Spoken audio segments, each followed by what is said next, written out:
بسم اللہ الرحمن الرحیم۔ السلام علیکم ورحمۃ اللہ وبرکاتہ۔ آج ہم آپ کی خدمت میں دولت کمانے کے وہ ذرائع جن سے حاصل ہونے والی کمائی کو قرآن مجید میں حرام قرار دیا گیا ہے لے کر آئے ہیں۔ وہ کیا کیا ہیں؟ نمبر 1، رشوت اور کسی کا مال غصب کرنا۔ نمبر 2، خیانت کرنا۔ نمبر 3، بت سازی اور بت فروشی کرنا۔ نمبر 4، چوری کرنا۔ نمبر 5، ناپ تول میں کمی کرنا۔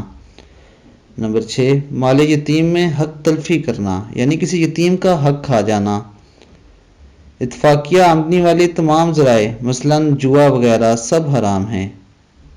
اس کے ساتھ ساتھ دوستو، شراب کی تیاری، خرید و فروخت، نقل و حمل، اس سے بھی جو روزی کمائی جائے گی وہ حرام ہوگی۔ فحاشی و بے حیائی پھیلانے والے کاروبار جتنے بھی ہیں جس میں ناچ گانا یہ سب کچھ آتا ہے، یہ سب بھی حرام ہیں۔ سودی کاروبار یہ بھی حرام ہے، اور سود کے بارے میں قرآن مجید میں اور حدیث میں واضح طور پر حکم دیا گیا ہے کہ یہ کبیرہ گناہ ہے، اس سے بچا جائے۔ کہبہ گیری اور زنا کی آمدنی یہ بھی حرام ہے اسلام میں۔ قسمت کا حال بتانے والا کاروبار، دوستو ہم بھی اکثر یہ کام کرتے ہیں کہ کسی کو دیکھ کر اس سے اپنی قسمت کا حال پوچھنا شروع کر دیتے ہیں، حالانکہ اسلام میں اسے حرام قرار دیا گیا ہے۔ اس لیے اس حرام کام کا حصہ بننے سے بچیے۔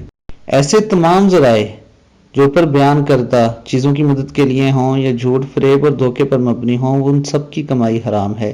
اللہ تعالی ہمیں حلال رزق کمانے کی توفیق عطا فرمائے۔ السلام علیکم ورحمۃ اللہ وبرکاتہ۔